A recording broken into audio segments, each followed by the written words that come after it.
Hello and greetings from New York City. For 7 years, Origin Theatre Company has brought you New York's only Bloomsday breakfast in partnership with our friends Blooms Tavern and 58th Street. Today we are coming to you from Blooms on this June 16th, but I am here alone. I'm here alone because of COVID-19, and normally this venue is filled with our greatest artists and musicians who congregate each year under Origin to celebrate James Joyce and Ulysses. Today, each of the artists will be coming from their homes to share with you the work of James Joyce. I would like to especially thank the Irish Government and the Department of Foreign Affairs for their kind support of this event. It is an honour for us to bring you this production today. Even in times of pandemic, it means so much for us that we can come together as a community and celebrate the work of James Joyce. We look forward to next year when we can assemble here once again at Blooms Tavern in 58th Street. And in the meantime, happy Bloomsday, stay safe, and thank you.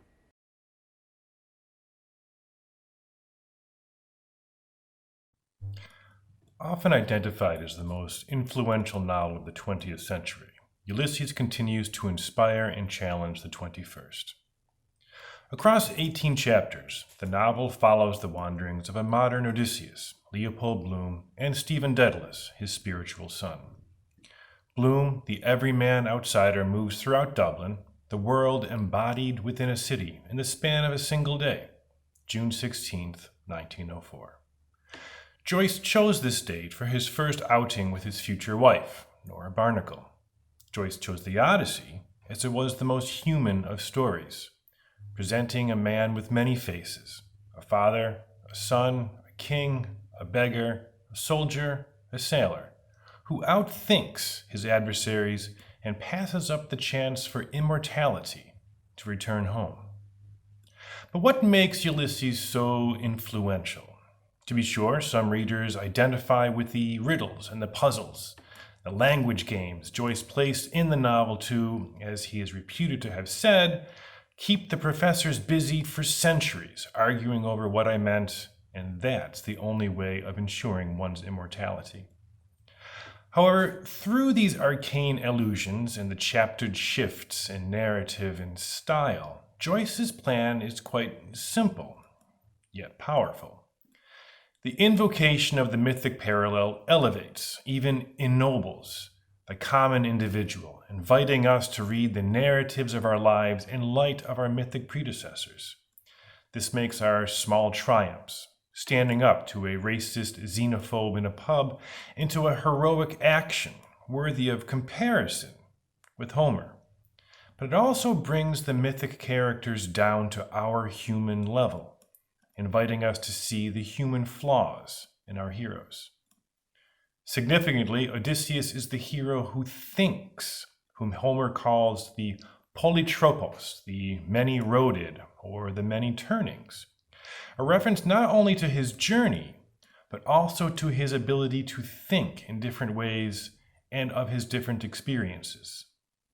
Thus, in opposition to traditional heroes who solve problems by hitting them over the head, or victory through sheer force or violence, Joyce suggests that heroism for the modern age is marked by the individual who thinks, who empathizes with the downtrodden, with the outsider, and perhaps most importantly, the one who endures.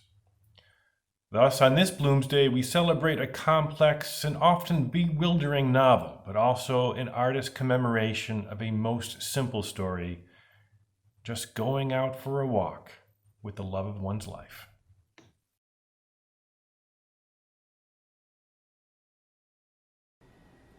Stately, plump Buck Mulligan came from the stairhead, bearing a bowl of lather on which a mirror and a razor lay crossed. A yellow dressing gown, ungirdled, was sustained gently behind him in the mild morning air. He held the bowl aloft and intoned, "Introibo ad altare Dei." Halted, he peered down the dark winding stairs and called out coarsely, "Come up, Kinch, come up, you fearful Jesuit." Solemnly, he came forward and mounted the round gun rest. He faced about and blessed gravely thrice the tower, the surrounding land, and the awaking mountains. Then, catching sight of Stephen Dedalus, he bent toward him and made rapid crosses in the air, gurgling in his throat and shaking his head. Stephen Dedalus, displeased and sleepy, leaned his arms on the top of the staircase and looked coldly at the shaking, gurgling face that blessed him, equine in its length, and at the light, untonsured hair grained and hued like pale oak. Buck Mulligan peered an instant under the mirror. And then covered the bowl smartly. "Back to barracks," he said sternly. He added in a preacher's tone, "For this so dearly beloved is the genuine Christine, body and soul and blood and oons. Slow music, please. Shut your eyes, gents, one moment. A little trouble about those white corpuscles. Silence all." He peered sideways up and gave a long, slow whistle of call, then paused a while in rapt attention, the even white teeth glistening here and there with gold points. Chrysostomus. 2 strong, shrill whistles answered through the call. "Thanks, old chap," he cried briskly. "That will do nicely. Switch off the current, will you?" He skipped off the gun rest and looked gravely at his watcher, gathering about its legs the loose folds of his gown. The plump, shadowed face and sullen oval jowl recalled a prelate, patron of arts in the Middle Ages. A pleasant smile broke quietly over his lips. "The mockery of it," he said gaily. "Your absurd name, an ancient Greek." He pointed his finger in friendly jest and went over to the parapet, laughing to himself. Stephen Dedalus stepped up, followed him wearily halfway, and sat down on the edge of the gun rest, watching him still. As he propped his mirror on the parapet, dipped his brush in the bowl, and lathered cheeks and neck. Buck Mulligan's gay voice went on. "My name is absurd too, Malachi Mulligan, 2 dactyls. But it has a Hellenic ring, doesn't it? Tripping and sunny, like the Buck himself. We must go to Athens. Will you come if I can get the aunt to fork out 20 quid? He laid the brush aside and, laughing with delight, cried, "Will he come? The jejune Jesuit." Ceasing, he began to shave with care. "Tell me, Mulligan," Stephen said quietly. "Yes, my love?"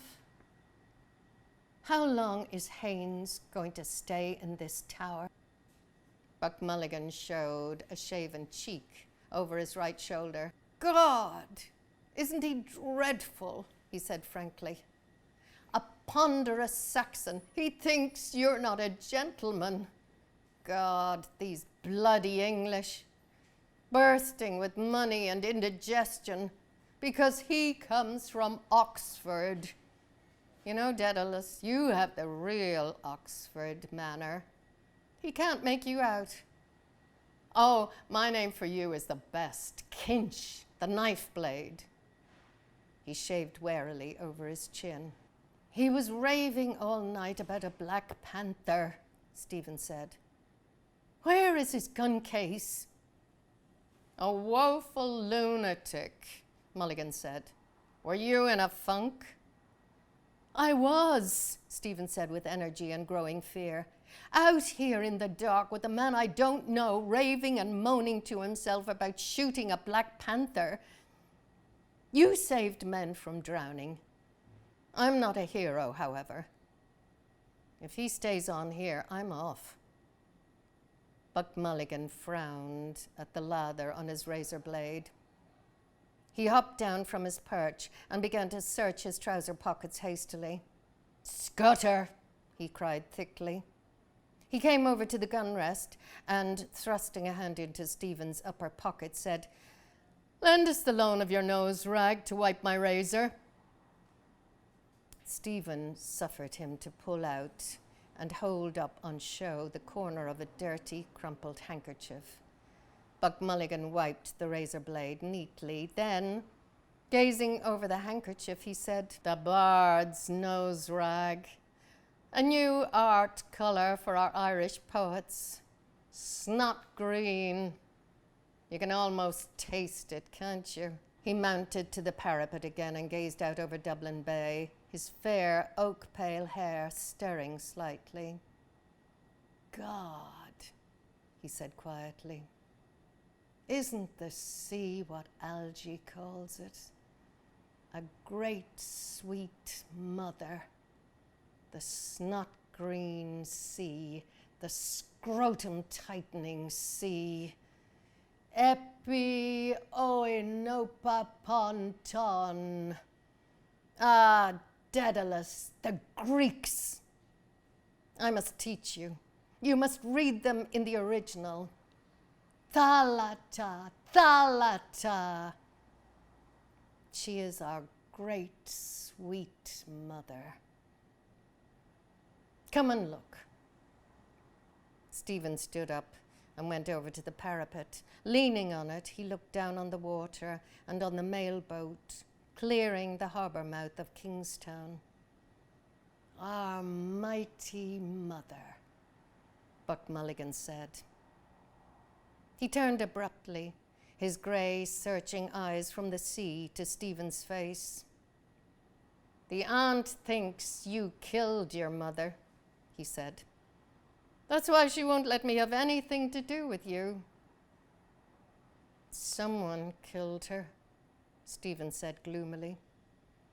"You could have knelt down, damn it, Kinch, when your dying mother asked you," Buck Mulligan said.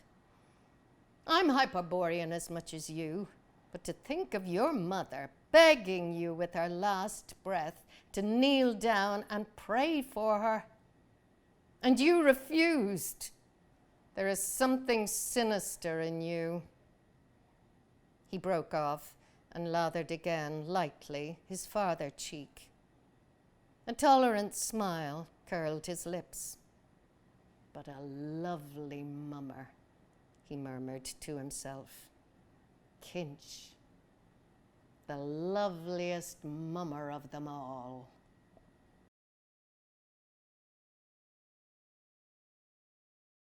Mr. Leopold Bloom ate with relish the inner organs of beasts and fowls.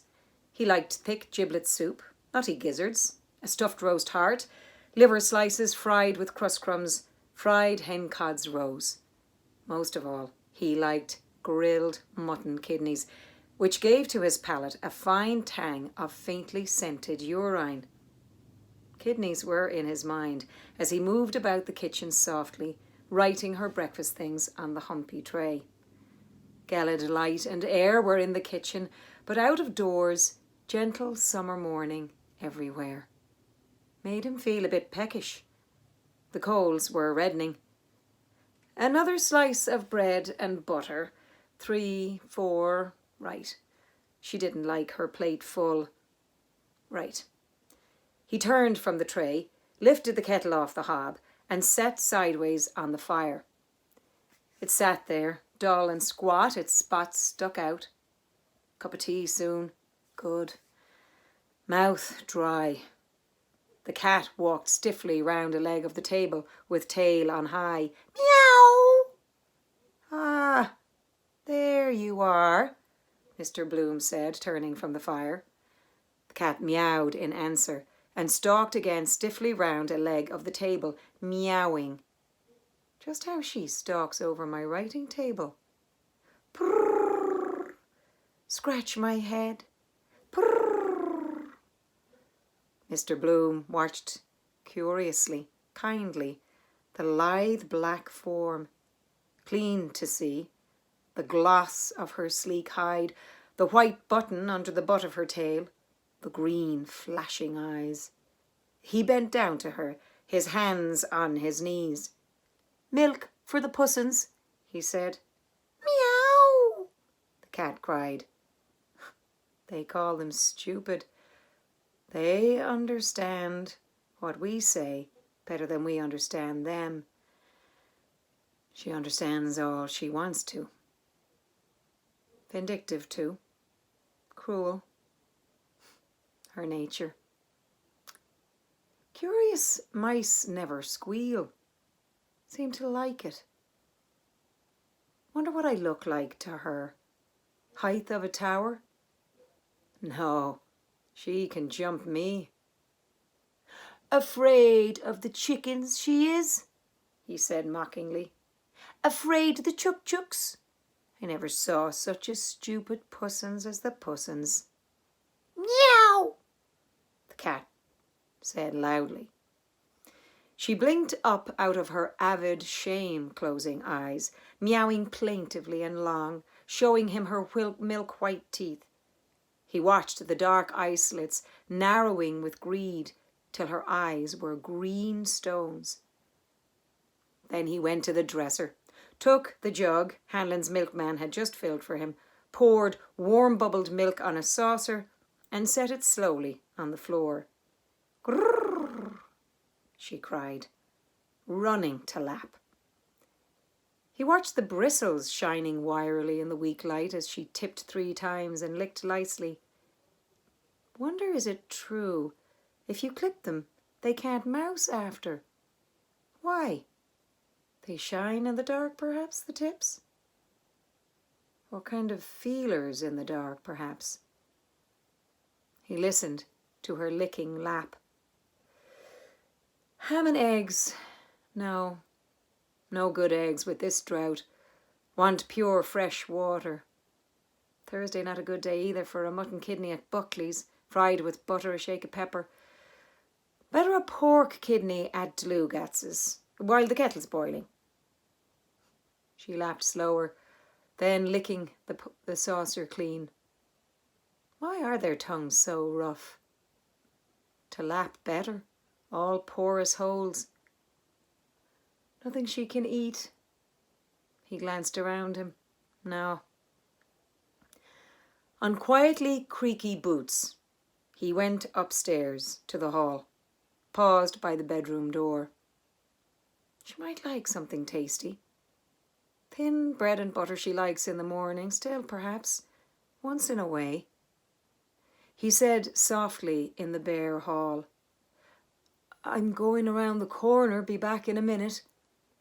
But when he had heard his voice say it, he added, "You don't want anything for breakfast?" A sleepy, soft grunt answered him. No, she didn't want anything. He heard then a warm, heavy sigh, softer, as she turned over, and the loose brass quoits of the bedstead jingled. Must get those settled, really. Pity. All the way from Gibraltar. Forgotten any little Spanish she knew. Wonder what her father gave for it. Old style, ah yes, of course. Bought it at the governor's auction. Got a short knock. Hard as nails at a bargain, old Tweedy. Yes, sir, at Plevna that was. I rose from the ranks, sir, and I'm proud of it. Still, he had brains enough to make that corner in stamps. Now that was far-seeing. His hand took his hat from the peg over his initialed heavy overcoat and his lost property office second-hand waterproof. Stamps. Sticky back pictures. Dare say lots of officers are in the swim too. Course they do. The sweated legend in the crown of his hat told him mutely, "Plasto's high-grade hat." He peeped quickly inside the leather headband, white slip of paper. Quite safe. On the doorstep, he felt in his hip pocket for the latchkey. Not there.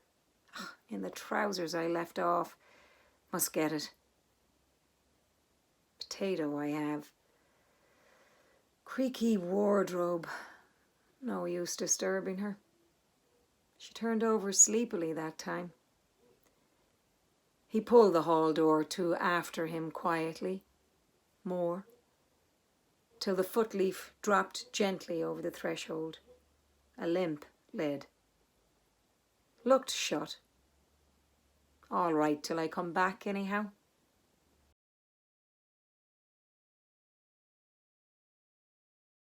I pull the wheezy bell of their shuttered cottage and wait. And they take me for a dun, peer out from a coign of vantage. It's Stephen, sir. Oh, let him in. Let Stephen in. A bolt drawn back, and Walter welcomes me. Oh, we thought you were someone else.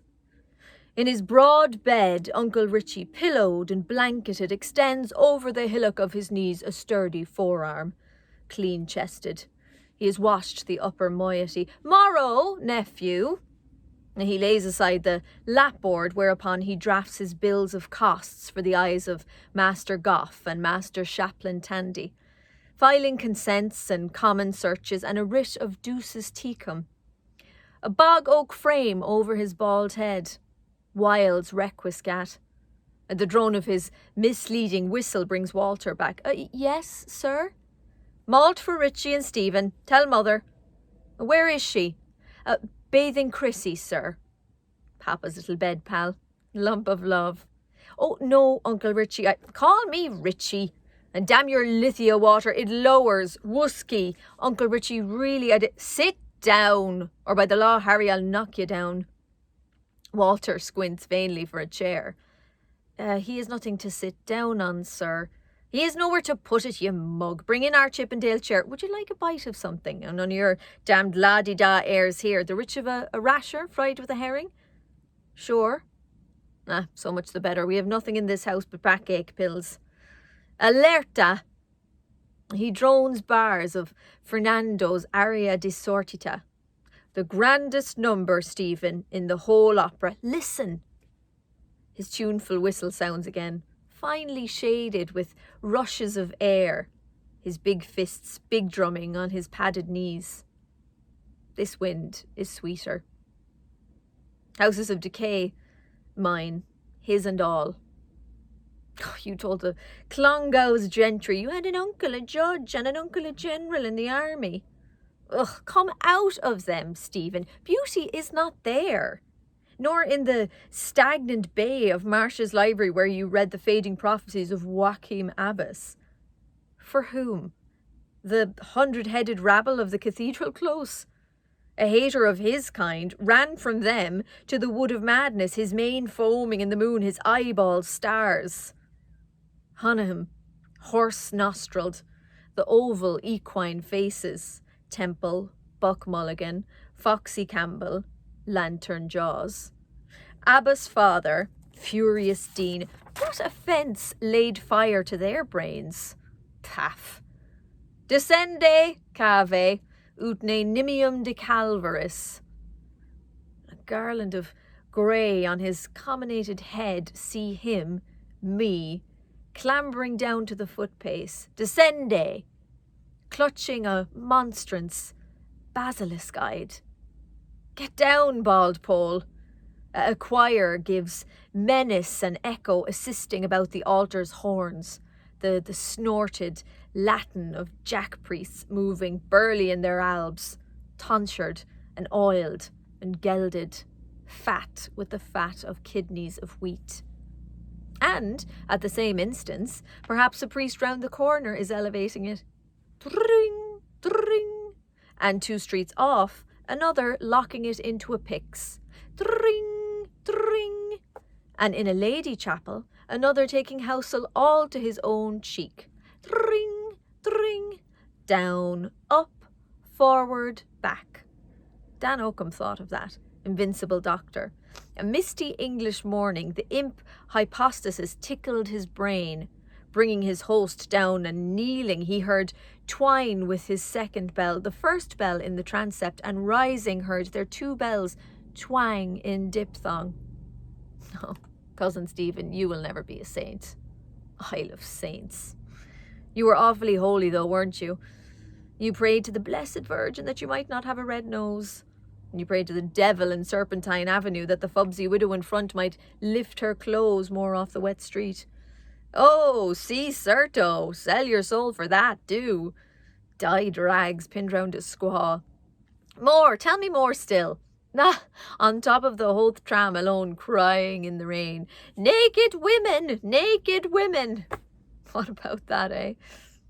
What about what? What else were they invented for? I'd now like to welcome our next performer, Mr. Owen Cannon, who is going to bring you one of Ireland's most favourite songs. We would like to dedicate this song to all of the artists, and especially the Irish artists around the globe, and all those who are celebrating Bloomsday.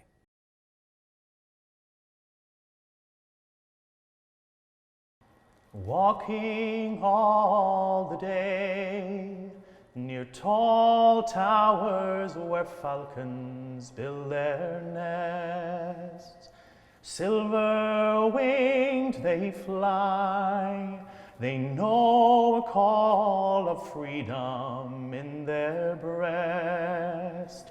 Soar black-head against the sky, near twisted rocks that run down to the sea.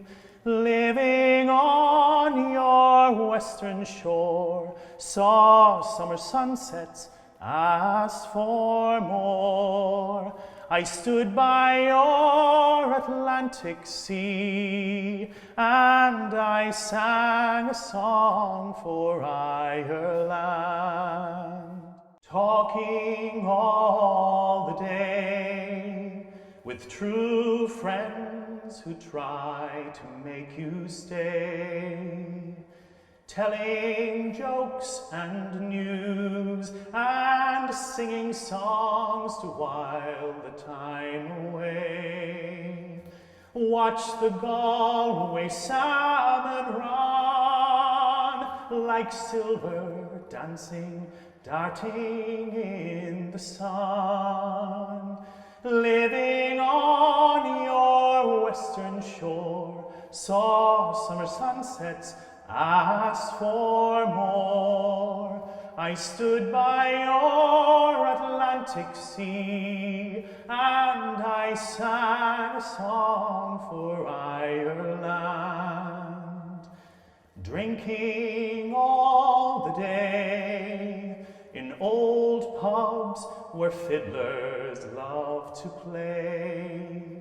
Saw one touch the bow, and he played a reel that seemed so grand and gay. Stood on Dingle Beach and cast in wild foam, we found Atlantic bass. Living on your western shore, saw summer sunsets, asked for more. I stood by your Atlantic Sea, and I sang a song for Ireland.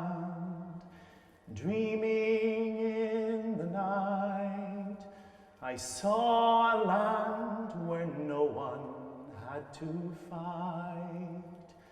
Waking in the dawn, I saw you crying in the morning light.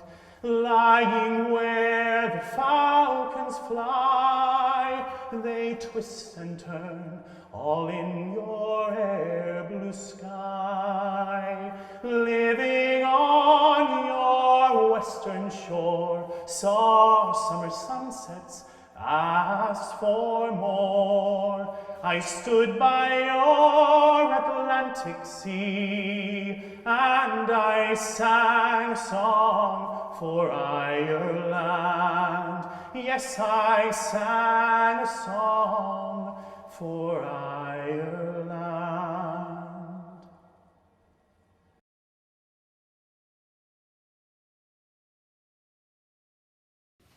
Malachy McCourt here. James Joyce said, I have put in so many enigmas and puzzles that it will keep the professors busy for centuries arguing over what I meant. And that's the only way of ensuring one's immortality. That's it. This was published it got to America in 1936, brought in by Bennett Cerf, and it had been banned because it was supposedly dirty, pornographic, and it would cause an awful lot of trouble. Can you imagine that? Because after it was published, the First World War occurred. The Spanish Civil War occurred. Hitler came to power. The Second World War occurred. And many, many wars occurred. I imagine that some of the right-wing conservatives would say it caused an awful lot of trouble, a lot of rubbish. Anyway, it is a puzzler, and here's an excerpt about Daniel O'Connell, who used to hold monster meetings in the 1840s. Ho set Mullaghmast within his voice. The tribune in this passage is Daniel O'Connell, who so styled himself, identifying with the people of Ireland in their wishes and wants, speaking their sentiments and seeking to procure them relief. The association of O'Connell with Moses is obvious. A people sheltered within his voice became, as a constitutional lawyer, his insistence was on legal and non-violent achievement of repeal of the Act of Union. His theme was, "No man shall find himself imprisoned or persecuted who follows my advice. Ireland is a country worth fighting for. It is a country worth dying for. But above all, it is a country worth being tranquil, determined, submissive, and docile for." The hosts whom Stephen recalls were present at two of the most famous of O'Connell's monster meetings.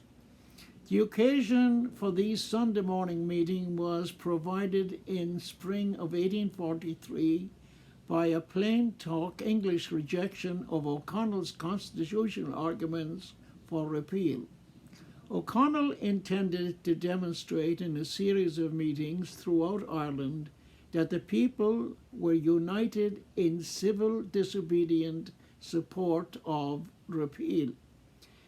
The meeting at the Hill of Tara, 21 miles northeast of Dublin, associated with the ancient high kings of a united Golden Age Ireland, was held Sunday, 13th of August, 1843.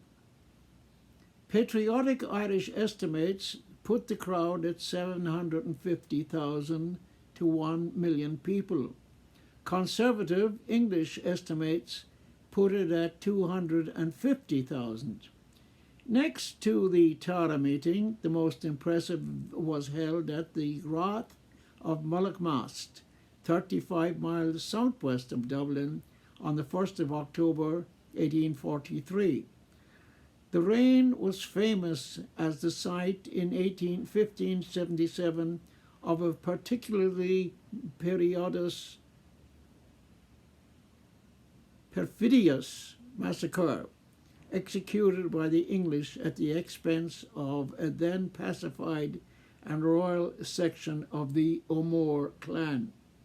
O'Connell's words have been scattered in the sense that his reliance on and hope for an orderly constitutional achievement of repeal and a measure of independence for Ireland were, to say the least, blasted, and his words, for all their oratorical success, wasted. O'Connell himself was one of the first to fall victim to his own advice.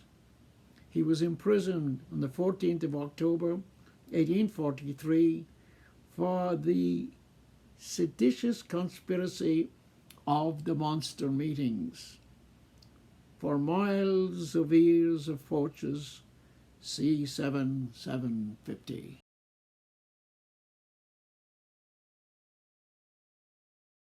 pineapple rock, lemon platt, butterscotch, a sugar-sticky girl shoveling scoopfuls of creams for a Christian brother, some school treat, bad for their tummies, lozenge and comfort manufacturer to His Majesty the King, God save our, sitting on his throne sucking red jujubes white. A sombre YMCA young man, watchful among the warm, sweet fumes of Graham lemons, placed a throwaway in the hand of Mr. Bloom. Heart-to-heart talks. Me? No. Blood of the Lamb? His slow feet walked him riverward, reading.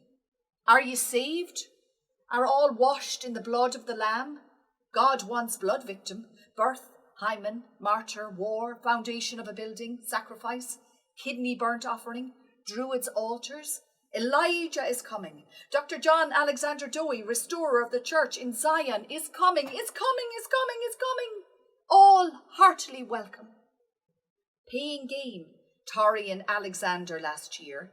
Polygamy. His wife will put the stumper on that. Where was that ad, some Birmingham firm, the luminous crucifix, our saviour? Wake up in the dead of night and see him on the wall hanging. Pepper's ghost idea. Iron nails ran in. Phosphorus it must be done with. If you leave a bit of codfish, for instance. I could see the bluey silver over it. Night, I went down to the pantry in the garden. Don't like all the smells in it, waiting to rush out. What was it she wanted?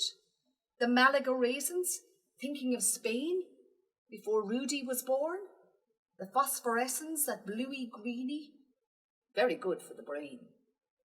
From Butler's Monument House corner, he glanced along Bachelor's Walk. Daedalus' daughter there, still outside Dillon's auction rooms. Must be selling off some old furniture. Knew her eyes at once from the father, lobbing about, waiting for him. Home always breaks up when the mother goes. 15 children he had, birth every year almost. That's in their theology, or the priest won't give the poor woman the confession, the absolution. Increase and multiply. Did you ever hear such an idea? Eat you out of house and home. No families themselves to feed, living on the fat of the land, their butteries and larders. I'd like to see them do the black fast, Yom Kippur, cross buns, one meal and collation for fear he'd collapse on the altar. A housekeeper of one of those fellows, if you could pick it out of her. Never pick it out of her, like getting pounds and shillings out of him. Does himself well, no guests, all for number one, watching his water. Bring your own bread and butter. His reverence mum's the word. Good Lord, that poor child's dress is in flitters. Underfed she looks too.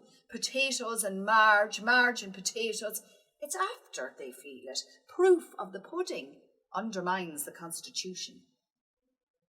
As he set foot on O'Connell Bridge, a puffball of smoke plumed up from the parapet. Brewery barge with export stout. England.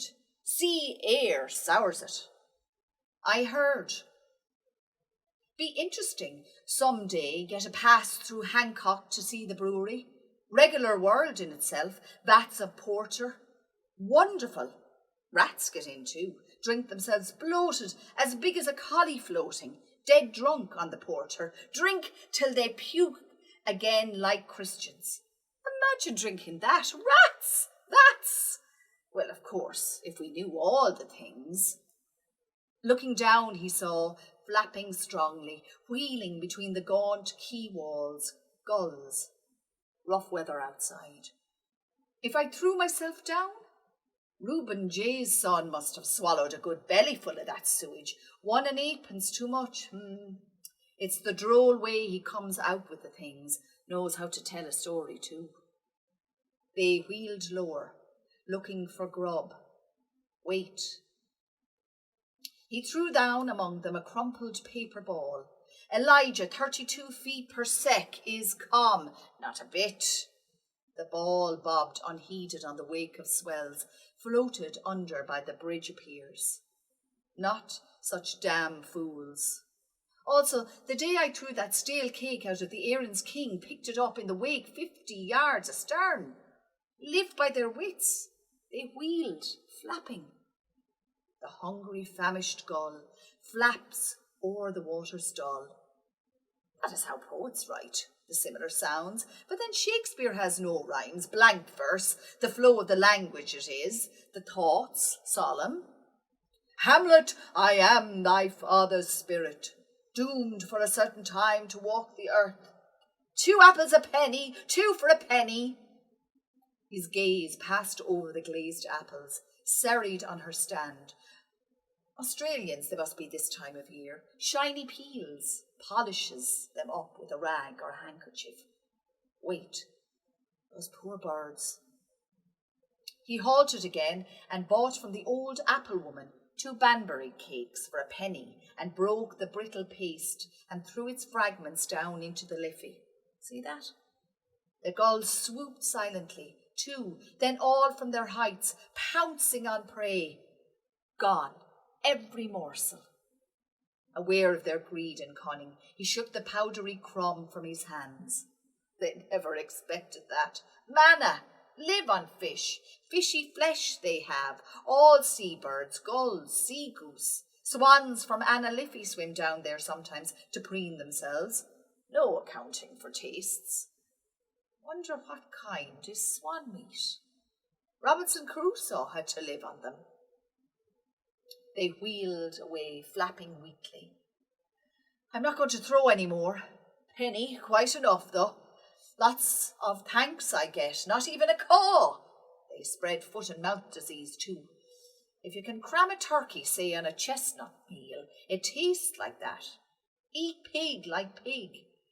But then, why is it that saltwater fish are not salty? How was that?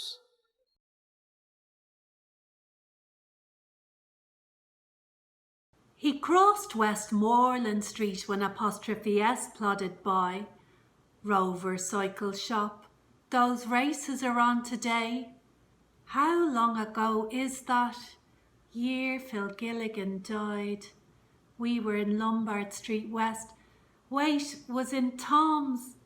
Got the job in Wisdom Healy's year we married. 6 years, 10 years ago. 94 he died, yes, that's right, the big fire at Arnott's. Val Dillon was Lord Mayor, the Glencree dinner. Alderman Robert O'Reilly emptying the port into his soup before the flag fell. But Bob lapping it for the inner alderman. Couldn't hear what the band played. For what we have already received, may the Lord make us. Millie was a kiddie then. Molly had that elephant grey dress with the braided frogs, man-tailored with self-covered buttons. She didn't like it because I sprained my ankle first day she wore choir picnic at the Sugarloaf. As if that. Old Goodwin's tall hat done up with some sticky stuff. Floy's picnic too. Never put a dress on her back like it. Fitted her like a glove, shoulders and hips, just beginning to plump it out well. Rabbit pie we had that day. People looking after her. Happy. Happier then. Snug little room that was with the red wallpaper. Dockrell's 1 and 9pence a dozen. Millie's tubbing night. American soap I bought. Elderflower. Cosy smell of her bath water. Funny she looked soaped all over, shapely too. Now photography, poor papa's daguerreotype atelier he told me of, hereditary taste. He walked along the curbstone. Stream of life. What was the name of that priesty-looking chap was always squinting in when he passed? Weak eyes woman. Stopped in Citron's St. Kevin's parade. Pen something. Pen Dennis. My memory's getting. Pen. Course 'twas years ago. Noise of the trams probably. Well, if he couldn't remember the day father's name that he sees every day. Bartel Darcy was the tenor just coming out then, seeing her home after practice. Conceited fellow with his waxed up moustache. Gave her that song, Winds That Blow from the South. Windy night that was, I went to fetch her there, was that lodge meeting on about those lottery tickets after Goodwin's concert in the super room or oak room of the mansion house, he and I behind. Sheet of her music blew out of me hand against the high school railings, lucky it didn't. Thing like that spoils the effect of a night for her. Professor Goodwin linking her in front, shaky on his pins, poor old sot. His farewell concerts, positively last appearance on any stage, maybe for months and maybe for never. Remember her laughing at the wind, her blizzard collar up, corner of Harcourt Road. Remember that gust, blew up all her skirts and her boa nearly smothered old Goodwin. She did get flushed in the wind. Remember we got home, raking up the fire and frying up those pieces of lap of mutton for her supper with the chutney sauce she liked and the mulled rum. Could see her in the bedroom from the heart, unclamping the busk of her stays, white.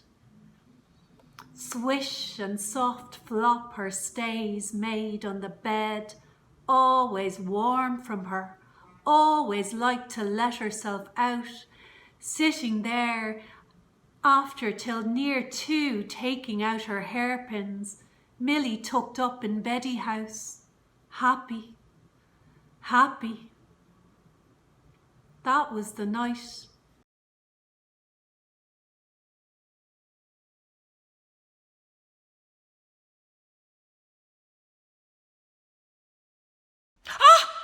Mr. Bloom, how do you do? Oh, how do you do, Mrs. Breen?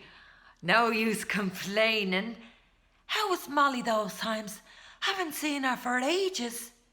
In the pink, Mr. Bloom said gaily. Milly has a position down in Mullingar, you know. Go away. Isn't that grand for her? Yes, in a photographer's there, getting on like a house on fire. How are all your charges? All on the baker's list, Mrs. Breen said. How many has she? No other in sight. You're in black. I see you have No, Mr. Bloom said. I have just come from a funeral. Going to crop up all day, I foresee. Who's dead? When and what did he die of? Turn up like a bad penny. Oh, dear me, Mrs. Breen said. I hope it wasn't any near relation. May as well get her sympathy. Dignam, Mr. Bloom said. An old friend of mine. He died quite suddenly, poor fellow. Heart trouble, I believe. Funeral was this morning. Your funeral's tomorrow while you're coming through the rye. Diddly diddly dum dum, diddly diddly. Sad to lose the old friends, Mrs. Breen's woman eyes said melancholily. Now that's quite enough about that. Just quietly, husband and your lord and master. Mrs. Breen turned up her 2 large eyes. Hasn't lost them anyhow. Oh, don't be talking, she said. He's a caution to rattlesnakes. He's in there now with his law books, finding out the law of libel. He has me heart scalded. Wait till I show you. Hot mock turtle vapour and steam of new-baked jam puffs roly-poly poured out from Harrison's. The heavy noon reek tickled the top of Mr. Bloom's gullet. Want to make good pastry, butter, best flour, demerara sugar, or they taste it with the hot tea. Where's it from her? A barefoot Arab stood over the grating, breathing in the fumes. Deadened the gnaw of hunger that way. Pleasure or pain, is it? Penny did her knife and fork chain to the table. Opening her handbag. Chipped leather. Hat pin. Ought to have a garden, those things. Stick it in a chap's eye in the tram. Rummaging. Open money. Please take one. Divils if they lose 6pence. Raise cane. Husband barging. Where's the 10 shillings I gave you on Monday? Are you feeding your little brother's family? Soiled handkerchief. Medicine bottle. Pastille that was fell. What is she? There must be a new moon out, she said. He's always bad then. Do you know what he did last night? Her hand ceased to rummage. Her eyes fixed themselves in him, wide in alarm yet smiling. What? Mr. Bloom asked. Let her speak. Look straight in her eyes. I believe you. Trust me. Woke me up in the night, she said. Dream he had. A nightmare. Indiges. Said the ace of spades was walking up the stairs. The ace of spades, Mr. Bloom said. She took a folded postcard from her handbag. Read that, she said. He got it this morning. Oh, what is it? Mr. Bloom asked, taking the card. UP. Up, she said. Someone taking her eyes out of him. It's a great shame for them, whoever he is. Indeed it is, Mr. Bloom said. She took back the card, sighing, and now he's going round to Mr. Menton's office. He's going to take an action for £10,000, he says. She folded the card into her untidy bag and snapped the catch. Same blue serge dress she had 2 years ago, the not bleaching. Seen its best days. Wispish hair over her ears. And that dowdy toque. 3 old grapes to take the harm out of it. Shabby genteel. She used to be a tasty dresser. Lines round her mouth. Only a year or so older than Molly. See the eye that woman gave her passing. Cruel. The unfair sex. He looked still at her, holding back behind his luck, his discontent. Pungent, mox turtle, oxtail, mulligatawny. I'm hungry too. Flakes of pastry and the gusset of her dress. Daub of sugary flour stuck to her cheek. Rhubarb tart with liberal fillings, rich fruit interior. Josie Powell that was. In Luke Doyle's long ago. Dolphin's Barn, the charades. Up. U-P. Change subject. Do you ever see anything of Mrs. Beaufoy? Mr. Bloom asked. Mina Purefoy? She said. Philip Beaufoy, I was thinking. Playgoers Club, matching offs and thinks of the master stroke. Did I pull the chain? Yes, the last act. Yes. I just called to ask on the way in. Is she over it? She's in the line in hospital in Hollow Street. Dr. Horn got her in. She's 3 days bad now. Oh, Mr. Bloom said. I'm sorry to hear that. Yes, Mrs. Breen said. And a house full of kids at home. It's a very stiff birth. The nurse told me. Oh, Mr. Bloom said. His heavy, pitying gaze absorbed her news. His tongue clacked in compassion. I'm sorry to hear that, he said. Oh, poor thing. 3 days, that's terrible for her. Mrs. Breen nodded. She was taken bad on the Tuesday. Mr. Bloom touched her funny bone gently, warning her. Mind, let this man pass. A bony form strode along the curbstone from the river, staring with a rapt gaze into the sunlight through a heavy string glass. Tight as a skull piece, a tiny hat gripped his head. From his arm, a folded dustcoat, a stick, and an umbrella dangled to his side. Watch him, Mr. Bloom said. He always walks outside the lamppost. Watch. Who is he? If it's a fair question, Mrs. Breen asked. Is he Dotty? His name is Cashel Boyle O'Connor Fitzmaurice Tisdall Farrell, Mr. Bloom said, smiling. Watch. He has enough of them, she said. Dennis will be like that one of these days. She broke off suddenly. Oh, there he is, she said. I must go after him. Goodbye. Remember me to Molly, won't you? I will, Mr. Bloom said. He watched her dodge through passers through the shop fronts. Dennis Breen, in his skimpy frock coat and blue canvas shoes, shuffled out of Harrison's, hugging 2 heavy tomes to his ribs, blown in from the bay, like old times. He suffered her to overtake him without surprise and thrust his dull grey beard towards her, his loose jaw wagging as he spoke earnestly. Me sugar. Off his chump.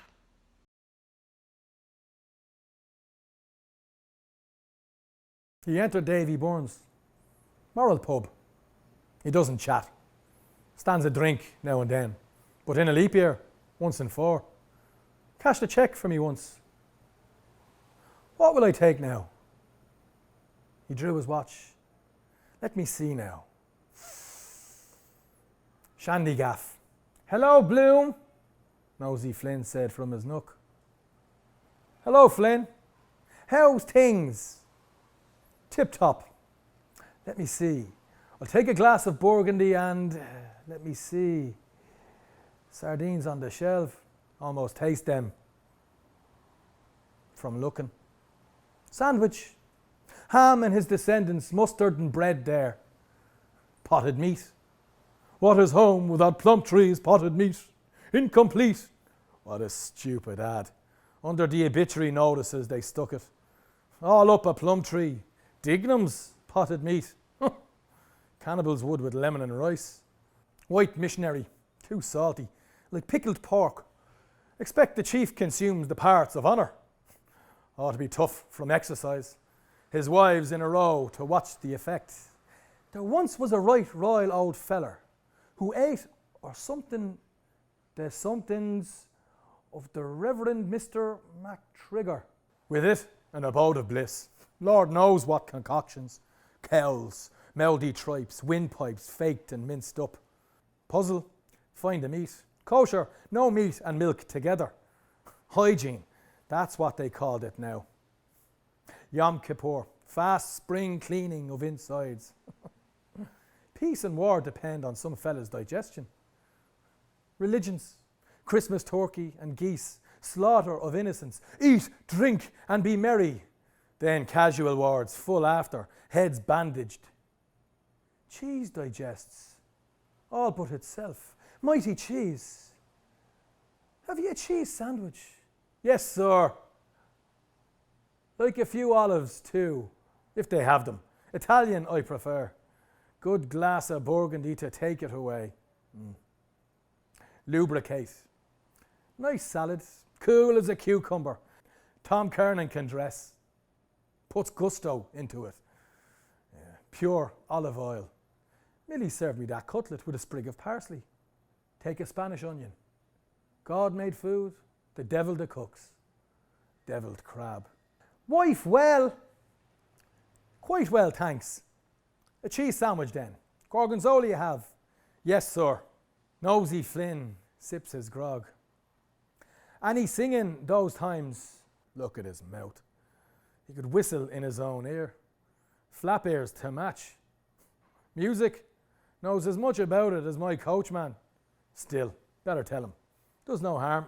Free ad. She's engaged in a big tour. End of this month. You've heard of it, perhaps? No. Oh, that's the style. Who's getting it up? The curate served. How much is that? 7D, sir. Thank you, sir. Mr. Bloom cut his sandwich into slender strips. Mr. MacTrigger. Easier than the dreamy, creamy stuff. His 500 wives had the time of their lives. Mustard, sir. Thank you. He studied under each lifted strip yellow blobs. Their lives. I have it. It got bigger and bigger and bigger. Getting it up, he said. Well, it's a company idea, you see. Part shares, part profits. Aye, now I remember, Nosey Flynn said, putting his hand in his pockets to scratch his groin. Who is it this was telling me? Isn't Blazes Boyle mixed up in it? A warm shock of air heat of mustard haunched Mr. Bloom's heart. He raised his eyes and met the stare of Billis' clock. 2. Pub clock, 5 minutes fast. Time going on. Hands moving. 2. Not yet. His midriff yearned, then upward, sank within him. Yearned more longingly. Wine. He smell-sipped the cordial juice, bidding his throat strongly to speed it. Then he set the wineglass delicately down. Yes, he said, he's the organiser, in point of fact. No fear. No brains. Nosey Flynn sniffled and scratched. Flea having a good square meal.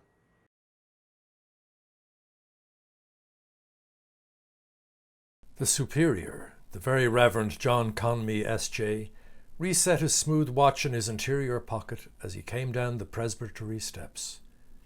5 to 3. Just nice time to walk to Artane. What was that boy's name again? Dignam. Yes. Very dignam et justum est. Brother Swan was the person to see. Mr. Cunningham's letter. Yes. Oblige him, if possible. Good practical Catholic. Useful at mission time. A one-legged sailor, swinging himself onward by lazy jerks of his crutches, growled some notes. He jerked short before the convent of the Sisters of Charity and held out a peaked cap for alms towards the Very Reverend John Conmee S.J. Father Conmee blessed him in the sun, for his purse held, he knew, 1 silver crown. Father Conmee crossed to Mountjoy Square. He thought, but not for long, of soldiers and sailors whose legs had been shot off by cannonballs, ending their days in some pauper ward, and of Cardinal Wolsey's words, "If I had served my God as I have served my King, he would not have abandoned me in my old days." He walked by the tree shade of sunny winking leaves, and towards him came the wife of Mr. David Sheehy, MP. "Very well indeed, Father. And you, Father?" Father Conmee was wonderfully well indeed. He would go to Buxton probably for the waters. And her boys, were they getting on well at Belvedere? Was that so? Father Conmee was very glad indeed to hear that. And Mr. Sheehy himself? Still in London. The house was still sitting, to be sure it was. Beautiful weather it was, delightful indeed. Yes, it was very probable that Father Bernard Vaughan would come again to preach. Oh yes, a very great success. A wonderful man, really. Father Conmee was very glad to see the wife of Mr. David Sheehy, MP, looking so well, and he begged to be remembered to Mr. David Sheehy, MP. Yes, he would certainly call. Good afternoon, Mrs. Sheehy. Father Conmee doffed his silk hat and smiled as he took leave at the jet beads of her mantilla ink shining in the sun, and smiled yet again in going. He had cleaned his teeth, he knew, with arcanut paste. Father Conmee walked and, walking, smiled, for he thought on Father Bernard Vaughan's droll eyes and cockney voice. "Pilot, why don't you hold back that howling mob?" A zealous man, however, really he was, and really did great good in his way, beyond a doubt. He loved Ireland, he said, and he loved the Irish. Of good family too, would one think it. Welsh, were they not? Oh, lest he forget that letter to Father Provincial. Father Conmee stopped 3 little schoolboys at the corner of Mountjoy Square. Yes, they were from Belvedere, the little house. They were good, they boys, at that school. Aha! And were they good boys at school?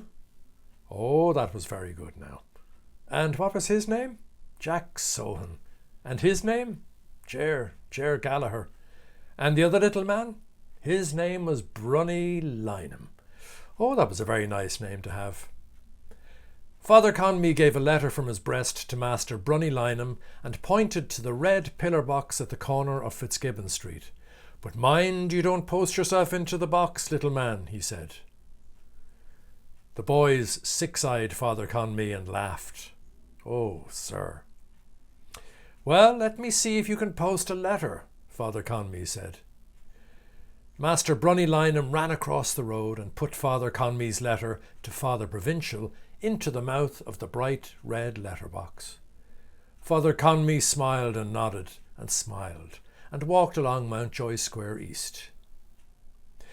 Mr. Dennis J. McGinney, Professor of Dancing and C, in silk hat, slate frock coat with silk facings, white kerchief tie, tight lavender trousers, canary gloves and pointed patent boots, walking with grave deportment, most respectfully took the curbstone as he passed Lady Maxwell at the corner of Dignam's Court. Was that not Mrs. McGuinness? Mrs. McGuinness, stately, silver-haired, bowed to Father Conmee from the farther footpath along which she sailed, and Father Conmee smiled and saluted. How did she do? A fine carriage she had, like Mary, Queen of Scots, something. And to think that she was a pawnbroker. Well now, such a, what would you say, such a queenly mien. Father Conmee walked down Great Charles Street and glanced at the shut-up Free Church on his left.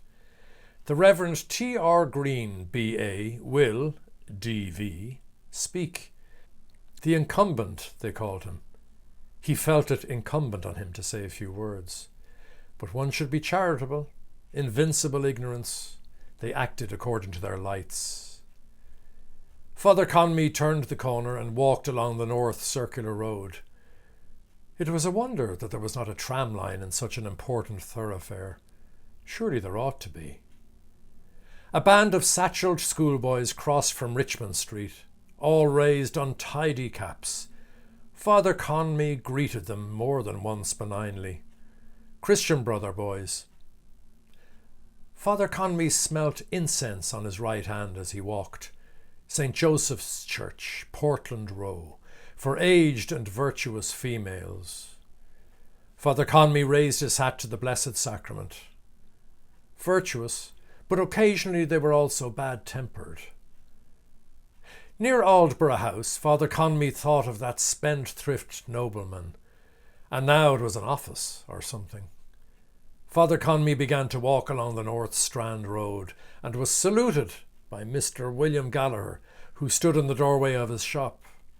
Father Conmee saluted Mr. William Gallagher and perceived the odours that came from bacon flitches and ample cools of butter. He passed Grogan's, the tobacconist, against which newsboards leaned and told of a dreadful catastrophe in New York. In America those things were continually happening. Unfortunate people to die like that, unprepared. Still an act of perfect contrition. Father Conmee went by Daniel Bergen's public house, against the window of which two unlabouring men lounged. They saluted him and were saluted. Father Conmee passed H.J. O'Neill's funeral establishment, where Corny Kelleher totted figures in the daybook while he chewed a blade of hay. A constable on his beat saluted Father Conmee, and Father Conmee saluted the constable. In Euch's Sketters, the pork butcher's, Father Conmee observed pigs' puddings, white and black and red, lie neatly curled in tubes.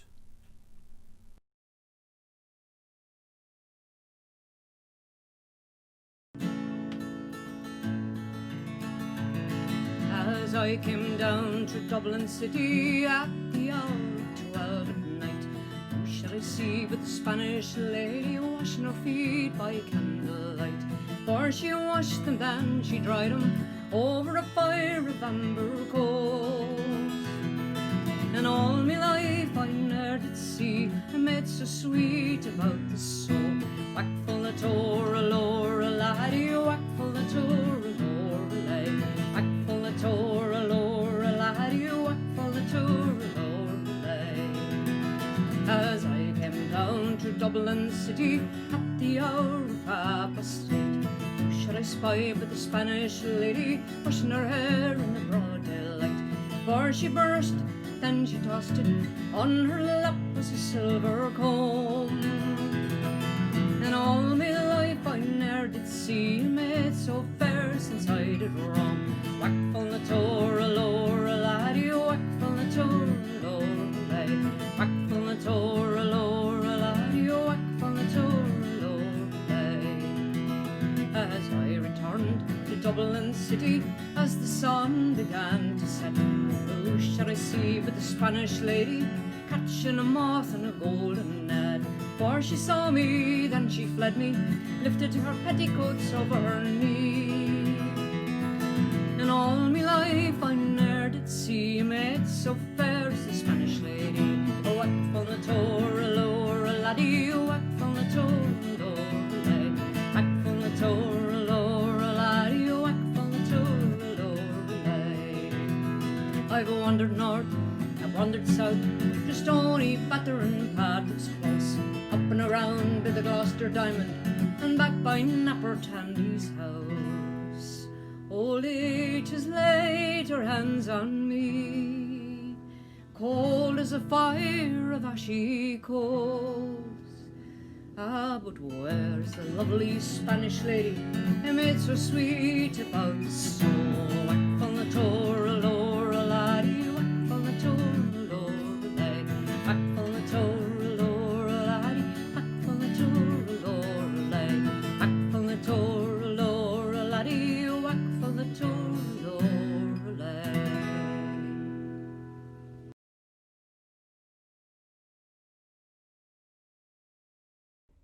Happy Bloomsday, everyone. I'm Dr. Kate Kennan, here to say a few words on this unconventional Bloomsday about an unconventional literary hero, Sylvia Beach. As you most likely know, she is the publisher of Ulysses, the seminal work that we are celebrating today, but she is so much more than that. In the words of her biographer, Noel Riley Fitch, of the many Americans who went to Paris after World War I, no one made a greater contribution to modern literature than Sylvia Beach. The daughter of a New Jersey Presbyterian minister, she moved to Paris in 1916. With the opening of her bookshop and lending library, Shakespeare and Company, just 3 years later in 1919, she began 2 decades of overseeing the most famous bookshop in the world with writers like Hemingway and Fitzgerald, T.S. Eliot, Ezra Pound, Thornton Wilder, Catherine Ann Porter, Sherwood Anderson, and Samuel Beckett. Literally and literarily loitering around her shop. And James Joyce was there too, of course. He made Shakespeare and Company his second home. Beach's most arduous labor and greatest accomplishment was in the service of Joyce's work. In 1922, she took on the task of publishing Ulysses herself. This decision shaped the rest of her life. She was the sole publisher for 11 years. She eventually found another publisher for him that afforded him more money, but until then she was his agent, promoter, banker, financier, patron, lawyer, translator, postal clerk, and always a friend. So here we are today to celebrate Bloomsday, a day made possible by Sylvia Beach for publishing the book that we celebrate, and also made possible by Beach because she created the very concept of Bloomsday as an event. I will finish up with a poem that Joyce wrote about his friend. While the relationship between Joyce and Sylvia Beach was not always easy, his admiration for her literary stamina and his gratitude for her invaluable help in getting Ulysses published was genuinely expressed in a poem he wrote shortly after receiving the first copies of Ulysses in time to celebrate his 40th birthday. Who is Sylvia? What is she that all our scribes commend her? Yankee, young, brave is she. The West this grace did lend her, that all books might published be. Is she rich as she's brave? For wealth oft daring misses. Throngs about her rant and rave to subscribe for Ulysses, but having signed, they ponder grave. Then to Sylvia let us sing. Her daring lies in selling. She can sell each mortal thing that's boring beyond telling. To her, let us buyers bring. JJ.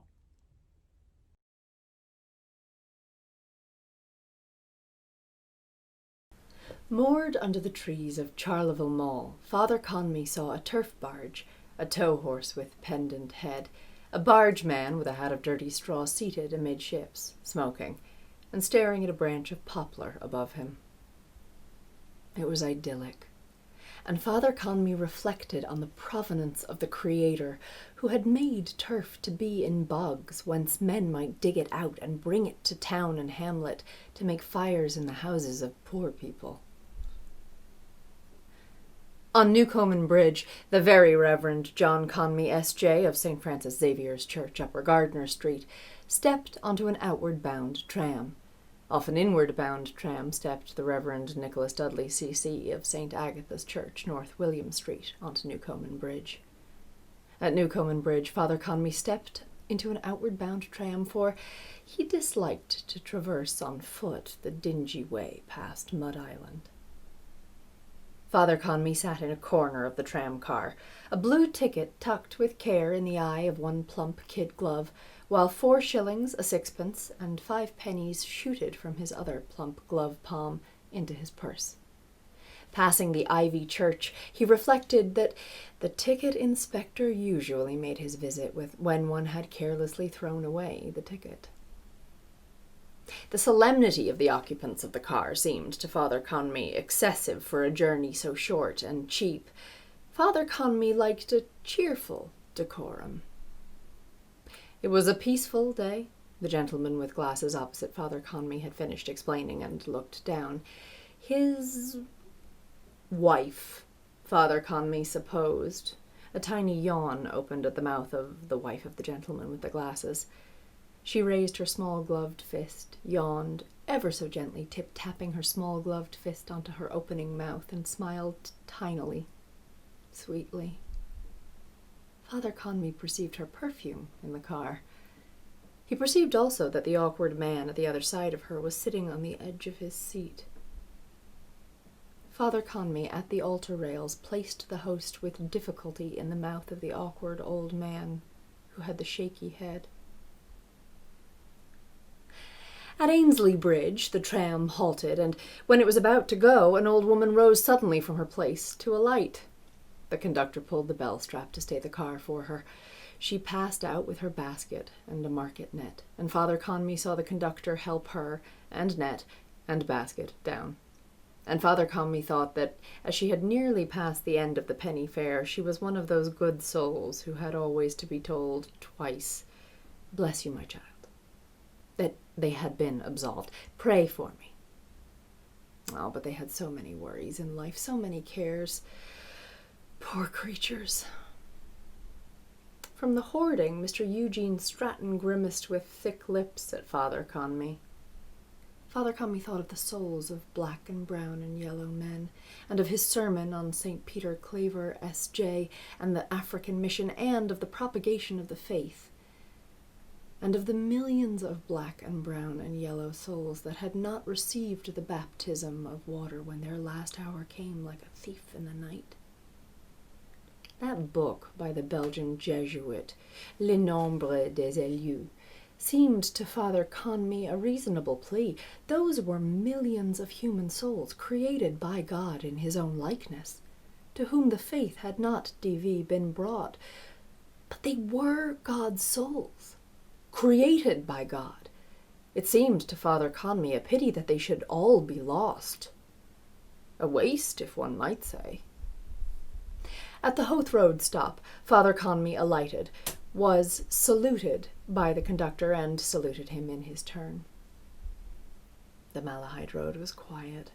It pleased Father Conmee, road and name. The joy bells were ringing in gay Malahide. Lord Talbot de Malahide, immediate hereditary Lord Admiral of Malahide and the seas adjoining. Then came the call to arms, and she was maid, wife, and widow in one day. Those were old worldish days, loyal times in joyous townlands, old times in the barony. Father Conmee, walking, thought of his little book, Old Times in the Barony, and of the book that might be written about Jesuit houses.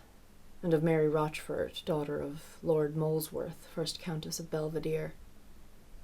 A listless lady, no more young, walked alone on the shore of Loch Ennell, Mary, 1st Countess of Belvedere, listlessly walking in the evening, not startling when an otter plunged. Who could know the truth? Not the jealous Lord Belvedere, and not her confessor, if she had not committed adultery fully. Eaculato semenis inter vas naturale mulieris, with her husband's brother. She would half confess if she had not all sinned, as women did. Only God knew, and she, and he, her husband's brother. Father Conmee thought of that tyrannous incontinence needed, however, for man's race on earth, and of the ways of God, which were not our ways. Don John Conmee walked and moved in times of yore. He was humane and honored there. He bore in mind secrets confessed, and he smiled at smiling noble faces in a beeswaxed drawing-room sealed with fruit clusters. And the hands of a bride and bridegroom, noble to noble, were empalmed by Don John Conmee. It was a charming day. The lich gate of a field showed Father Conmee breadths of cabbages curtsying to him with ample underleaves.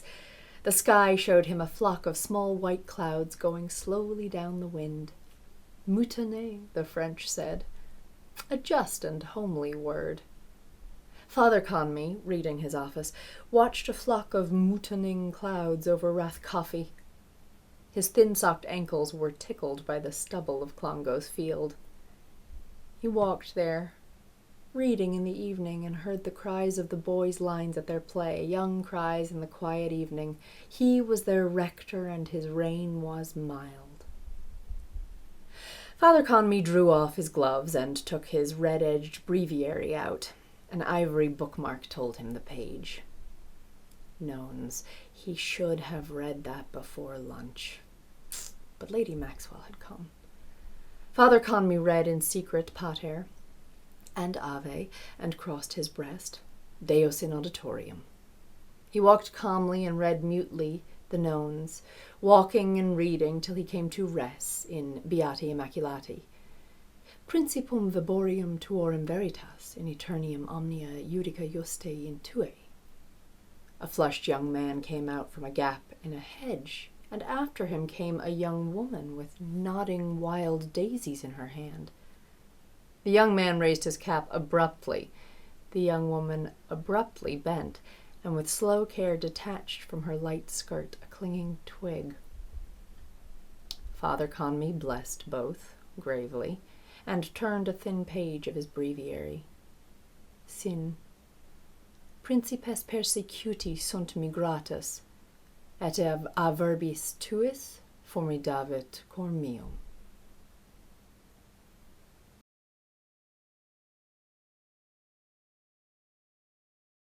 Katie and Boody Dedalus shoved in the door of the close steaming kitchen. "Did you put in the books?" Boody asked.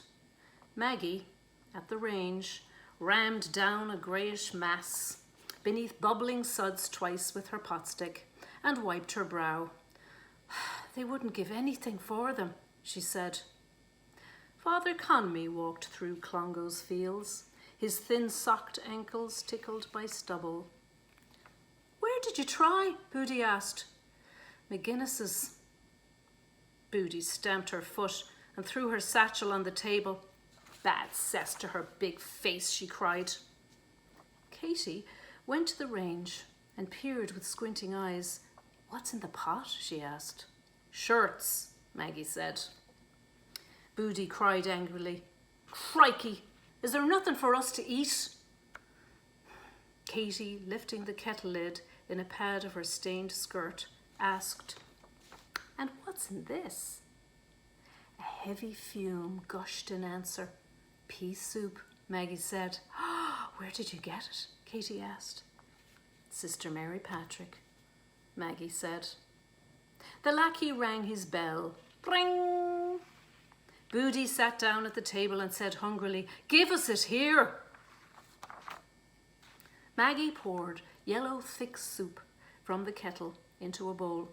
Katie, sitting opposite Boody, said quietly, as her fingertip lifted to her mouth random crumbs, "It's a good job we have that much. Where's Dilly?" "Gone to meet father," Maggie said. Boody, breaking big chunks of bread into the yellow soup, added, "Our Father, who art not in heaven." Maggie, pouring yellow soup into Katie's bowl, exclaimed, "Boody, for shame!" A skiff, a crumpled throwaway. Elijah is coming, rode lightly down the Liffey, under Loop Line Bridge, shooting the rapids where water chafed around the bridge piers, sailing eastward past hulls and anchor chains between the Custom House Old Dock and George's Quay.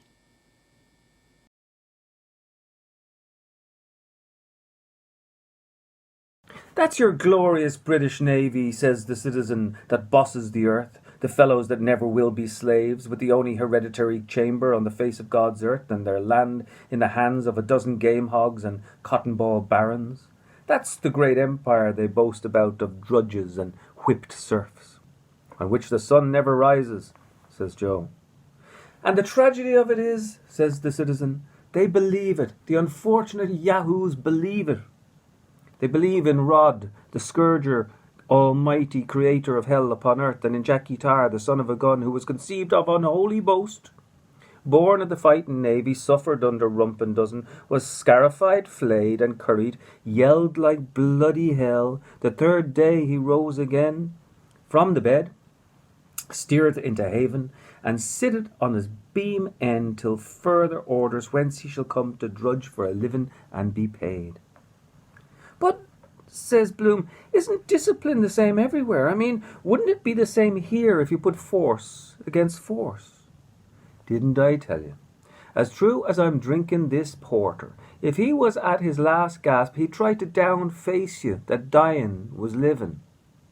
"We'll put force against force," says the citizen. "We have our Greater Ireland beyond the sea. They were driven out of house and home in the Black 47. Their mud cabins and their sheelings by the roadside were laid low by the battering ram, and the Times rubbed its hands and told the white-livered Saxons there would soon be as few Irish in Ireland as redskins in America. Even the Grand Turk sent us his piastres, but the Sassenach tried to starve the nation at home while the land was full of crops that the British hyenas bought and sold in Rio de Janeiro. Aye, they drove the peasants out in hordes. 20,000 of them died in the coffin ships, but those that came to the land of the free remember the land of bondage. And they will come again, with a vengeance. No cravens, the sons of Gronwalia, the champions of Kathleen Ní Húláin. "Perfectly true," says Bloom, "but my point was—" "We are a long time waiting for that day, citizen," says Ned, "since the poor owl woman told us that the French were on the sea and landed at Killala." "Aye," says John Wyse, "we fought the Royal Stuarts that reneged us against the Williamites, and they betrayed us. Remember Limerick and the broken treaty stone. We gave our best blood to France and Spain, the wild geese. Fontenoy, eh?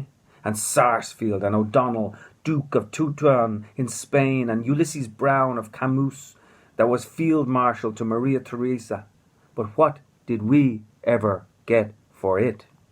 "The French," says the citizen, "set a dancing masters. Do you know what it is? They were never worth a roasted fart to Ireland. Aren't they trying to make an entente cordiale now at Tay-Pay's dinner party with perfidious Albion? Firebrands of Europe, and they always were." "Conspuez les Français," says Lenihan, nobbling his beer. "And as for the Prussians and the Hanoverians," says Joe, "haven't we had enough of those sausage-eating bastards on the throne, from George the Elector down to the German lad and the flatulent owl bitch that's dead?" Jesus, I had to laugh at the way he came out with that about the L one with her winkers on her. Blind drunk in a royal palace every night of God, old Vic.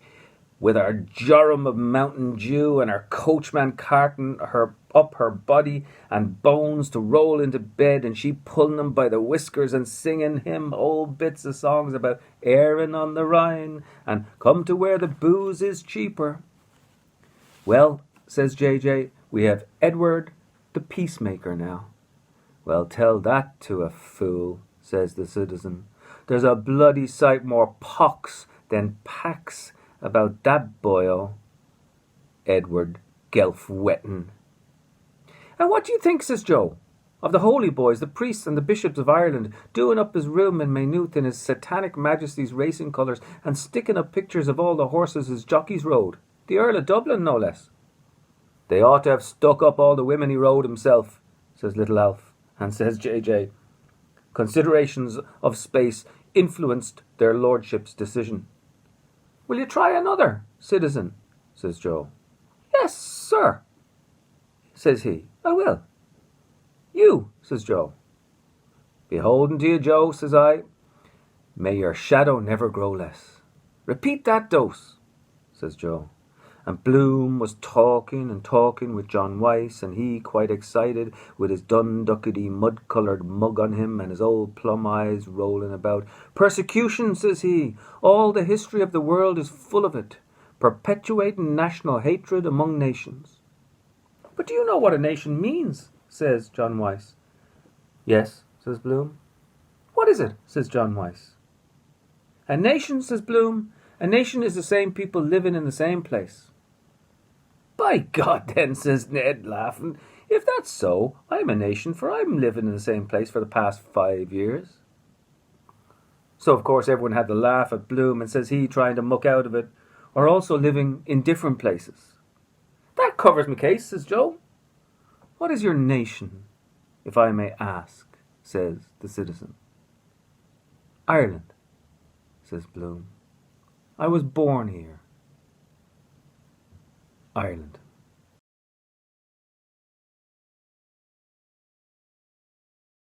But begob I was just lowering the heel of the pint when I saw the citizen get up and waddle to the door, puffing and blowing with the dropsy, and he cursing the curse of Cromwell on him. Bell, book and candle in Irish, spitting and spatting out of him, and Joe and little Alf round him like a leprechaun trying to pacify him. Let me alone, says he. And begob he got as far as the door, and they howled at him, and he bawls out of him, 3 cheers for Israel. Ara, sit down on the parliamentary side of your arse, for Christ's sake, and don't be making a public exhibition of yourself. Jesus, there's always some bloody clown or other kicking up bloody murder about bloody nothing. Gob, it'd turn the porter sour in your gut, so it would. And all the ragamuffins and sluts of the nation round the door, and Martin telling the Jarvey to drive ahead, and the citizen bawling, and Alf and Joe at him to wisht, and he on his high horse about the Jews, and loafers calling for a speech, and Jack Power trying to get him to sit down in the car and hold his bloody jaw, and a loafer with a patch over his eye starts singing, if the man in the moon was a Jew, Jew, Jew, and a slut shouts out of her, hey, mister, your fly is open, mister. And he says, Mendelssohn was a Jew, and Karl Marx, and Mercandante, and Spinoza, and the Saviour was a Jew, and his father was a Jew, your God. He had no father, says Merton. That'll do now, drive ahead. Whose God, says the citizen. Well, his uncle was a Jew, says he. Your God was a Jew. Christ was a Jew like me. Gob, the citizen made a plunge back into the shop. By Jesus, says he, I'll brain that bloody Jew man for using the holy name. By Jesus, I'll crucify him, so I will. Give us that biscuit box here. Stop, stop, says Joe. A large and appreciative gathering of friends and acquaintances from the metropolises and Greater Dublin assembled in their thousands to bid farewell to Naji As Agos, Uram, Lipoti, Viraj, late of Messrs. Alexander Thomas, printers to His Majesty, on the occasion of his departure for the distant clime of Zaharm Innsbroju Galuas, Douglas, meadow of the murmuring waters. The ceremony, which went off with great éclat, was characterized by the most affecting cordiality. An illuminating scroll of ancient Irish vellum, the work of Irish artists, was presented to the distinguished phenomenologist on behalf of a large section of the community, and was accompanied by the gift of a silver casket, tastefully executed in the style of ancient Celtic ornament, a work which reflects every credit on the makers, Messrs. August Jacob. The departing guest was the recipient of a very hearty ovation, many of those who were present being visibly moved when the select orchestra of Irish pipes struck up the well-known strains of Come Back to Erin, followed immediately by Rakowski's March. Tar barrels and bonfires were lighted along the coastline of the four seas on the summits of the Hill of Howth, Three Rock Mountain, Sugarloaf, Braehead, the Mountains of Mourne, the Galties, Connemara Hills, the reeks of the McGillicuddy, Slieve Aughty, Slieve Berna, and Slieve Bloom. Amid cheers that rent the welkin, responded by answering cheers from a big muster of henchmen on the distant Cambrian and Caledonian hills. The mastodontic pleasure ship slowly moved away, saluted by a final floral tribute for the representatives of the fair sex, who were present in large numbers, while, as it proceeded down the river, escorted by a flotilla of barges, the flags of the Belfast Office and Custom House were dipped in salute, and were those of the electrical power station at the Pigeon House and the Poolbeg Light. Vison Talasra, Kedevs, Baraton, Vison Talastara, gone but not forgotten. God the devil wouldn't stop him until he got howled at the bloody tin. Anyhow, and out with him and the little Alf hanging on to his elbow, and he shouting like a stuck pig, as good as any bloody play in the Queen's Royal Theatre. Where is he till I murder him?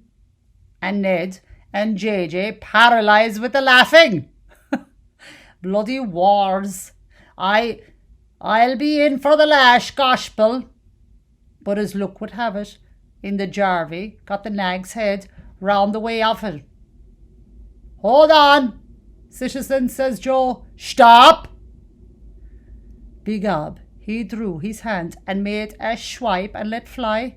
Mercy of God, sun was in his eyes, or he'd have left him for dead. Gob, he near sent him into the county of Longford. The bloody nag took fright, and the old mongrel after the car like bloody hell, and all the populace shouting and laughing, and the old tin box clattering along the street.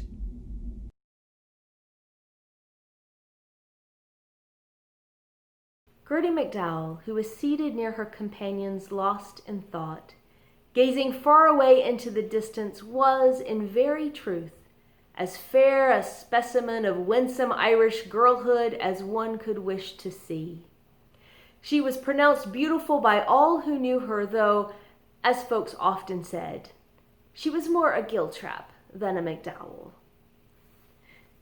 There was an innate refinement, a languid, queenly hauteur about Gertie, which was unmistakably evidenced in her delicate hands and high-arched instep.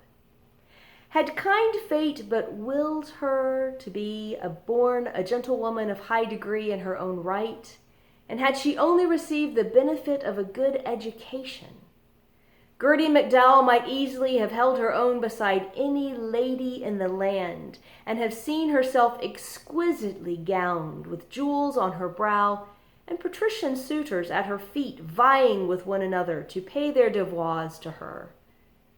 Mayhap it was this, the love that might have been, that lent to her softly featured face at whiles a look, tense with suppressed meaning, that imparted a strange yearning tendency to the beautiful eyes, a charm few could resist. Why have women such eyes of witchery? Gertie's were of the bluest Irish blue, set off by lustrous lashes and dark, expressive brows. Time was when those brows were not so silkily seductive. It was Madame Vera Verity, directress of the Woman Beautiful page of the Princess Novelette, who had first advised her to try eyebrow line, which gave that haunting expression to the eyes so becoming in leaders of fashion, and she had never regretted it. Then there was blushing, scientifically cured, and how to be tall, increase your height, and you have a beautiful face, but your nose. That would suit Mrs. Dignam because she had a button one. But Gertie's crowning glory was her wealth of wonderful hair. It was dark brown with a natural wave in it. She had cut it that very morning on account of the new moon, and it nestled about her pretty head in a profusion of luxuriant clusters, and pared her nails too Thursday for wealth. And just now at Edie's words, as a telltale flush, delicate as the faintest rose bloom, crept into her cheeks, she looked so lovely in her sweet girlish shyness that of a surety God's fair land of Ireland did not hold her equal. Jackie Caffrey called out, "Oh, look, Sissy!" And they all looked. Was it sheet lightning? But Tommy saw it too over the church. Start over. Jackie Caffrey called out, "Oh, look, Sissy!" And they all looked. Was it sheet lightning?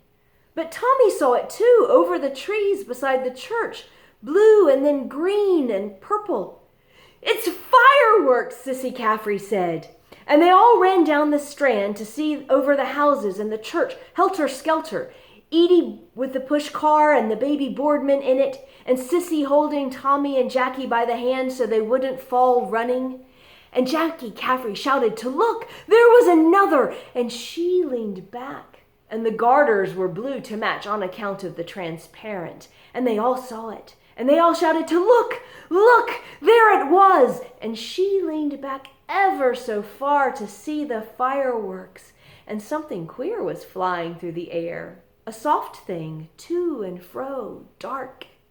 And she saw a long Roman candle going up over the trees, up, up, and in the tense hush, they were all breathless with excitement as it went higher and higher, and she had to lean back more and more to look up after it, high, high, almost out of sight, and her face was suffused with a divine and entrancing blush from straining back, and Bloom could see her other things too. Nainsook knickers, the fabric that caresses the sin, the fabric that caresses the skin better than those. We'll start that paragraph again. And Jackie shouted to look, there was another, and she leaned back, and the garters were blue to match on account of the transparent, and they all saw it, and they all shouted to look, look, there it was, and she leaned back ever so far to see the fireworks, and something queer was flying through the air, a soft thing to and fro, dark, and she saw a long Roman candle going up over the trees, up, up, and in the tense hush, they were all breathless with excitement as it went higher and higher, and she had to lean back more and more to look up after it, high, high, almost out of sight, and her face was suffused with a divine and entrancing blush from straining back. And Bloom could see her other things too. Nainsook knickers and the fabric that caresses the skin better than those other pettywith, the green 4 and 11, on account of being white. And she let him, and she saw that he saw. And then it went so high, it went out of sight a moment, and she was trembling in every limb from being bent so far back that he had a full view up high above her knee, where no one ever, not even on the swing or waiting. And she wasn't ashamed, and he wasn't either, to look in that immodest way like that, because he couldn't resist the sight of the wondrous revealment half offered, like those skirt dancers behaving so immodestly before gentlemen looking. And he kept on looking. She would fain have cried out to him, chokingly, held out her snowy, slender arms to him to come, to feel his lips laid on her white brow, the cry of a young girl's love, a little strangled cry wrung from her, that cry that has rung throughout the ages. And then a rocket sprang, and bang, shot, blind blanket. Oh! Then the Roman candle burst, and it was like a sigh of oh. And everyone cried, oh, oh, in raptures, and it gushed out of it a stream of rain gold hair threads, and they shed, and they were all greeny, dewy stars flying, falling with golden, oh, so lovely, oh, soft, sweet, soft.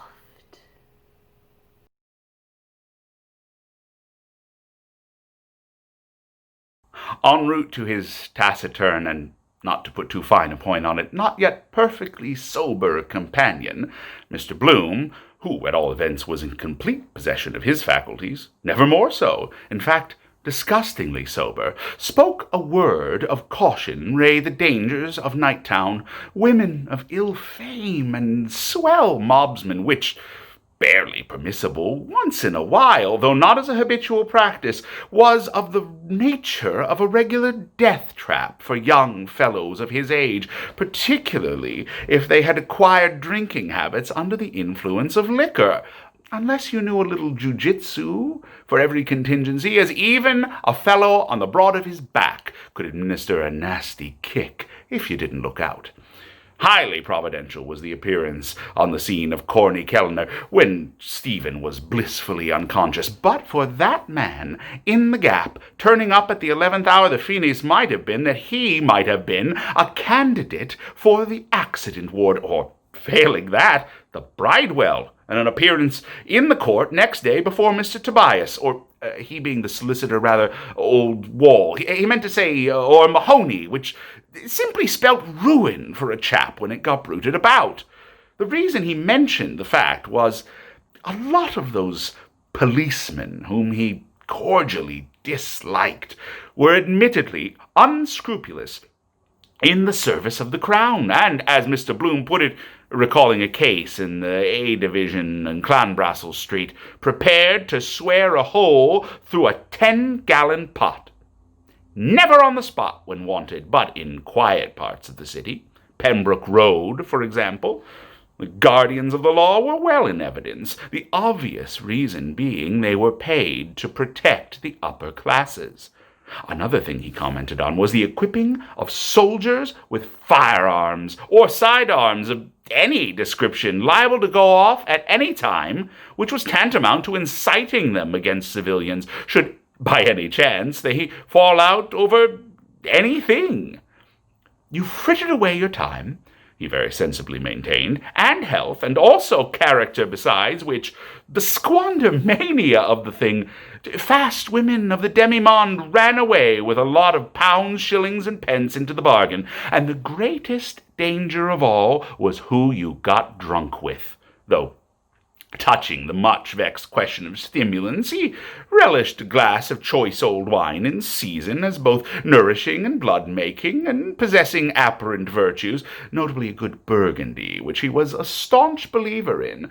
Still, never beyond a certain point, where he invariably drew the line, as it simply led to trouble all round, to say nothing of your being at the tender mercy of others, practically.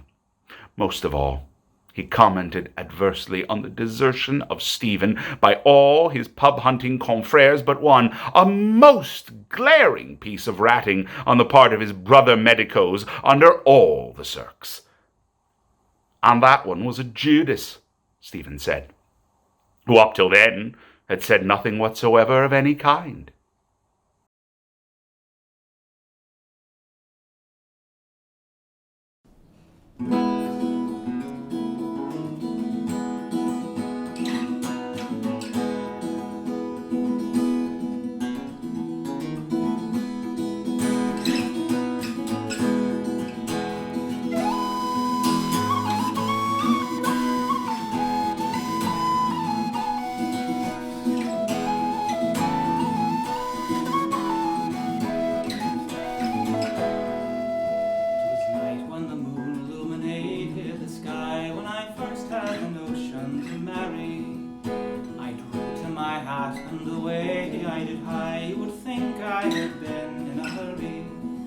When I came to the house where I often had been, my heart gave a leap when my darling I'd seen. I pulled up the latch and I bid her good evening, saying, will you come over the mountain?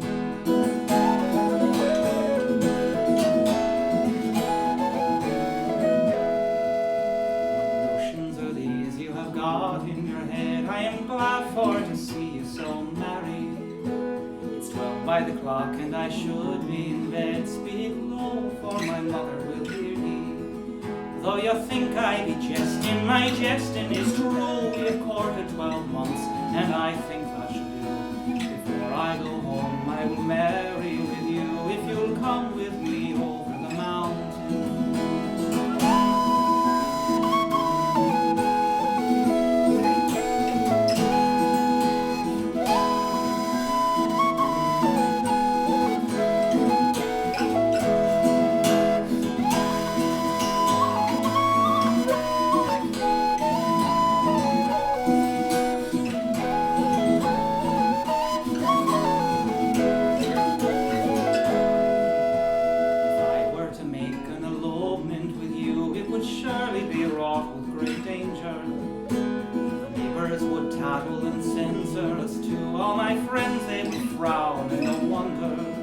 Well, we'll just let them tattle and censor away. Consult with yourself, for it's wearing their day. And I don't give a fig what the whole of them say, if I once had you over the mountain.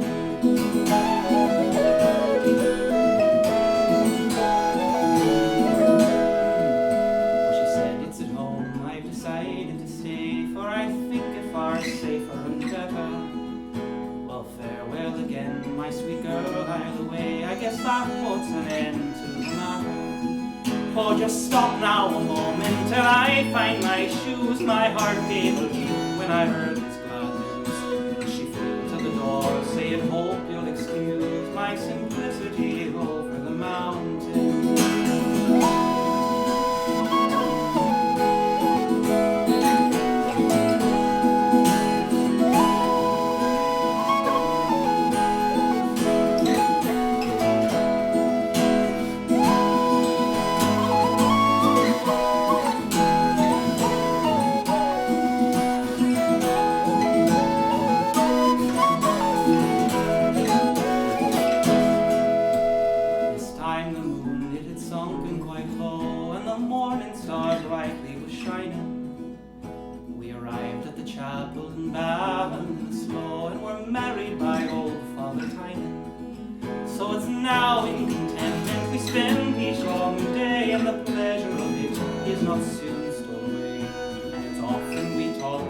Nothing to say of the night we came over the mountain.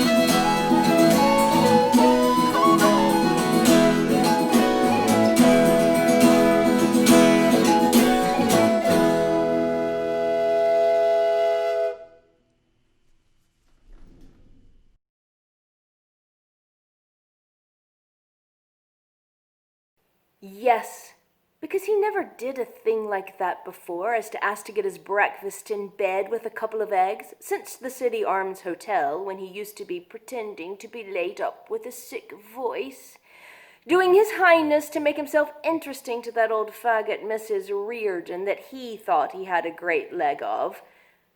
And she never left us a farthing, all for masses for herself and her soul. Greatest miser ever was, actually afraid to lay out 4 pence for her mentholated spirit, telling me all about her ailments. She had too much old chat in her about politics and earthquakes and the end of the world. Let us have a bit of fun first. God help us if all women were her sort. Down on bathing suits and low necks. Of course, nobody wanted to see her wear them. I suppose she was pious because no man would look at her twice. I hope I'll never be like her. A wonder she didn't want us to cover our faces. But she was a well-educated woman, certainly, and her gabby talk about Mr. Reardon here and Mr. Reardon there. I suppose he was glad to get shut of her and her dog, smelling my fur and always edging to get up under my petticoats, especially then. Still, I like that in him. Polite to all women like that. And waiters and beggars too.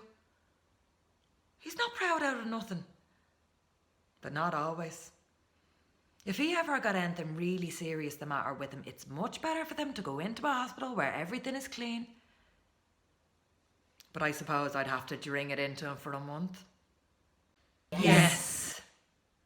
And then we'd have a hospital nurse next thing on the carpet. Have him staying there till they throw him out. Or a nun. Maybe like the smutty photo he has. She's as much of a nun as I'm not. Yes. Because they're so weak and puling when they're sick. They want a woman to get well. If his nosebleeds, you'd think it was, oh, tragic. And that dying looking one off the South Circular, when he sprained his foot at the choir party at the Sugarloaf Mountain, the day I wore that dress.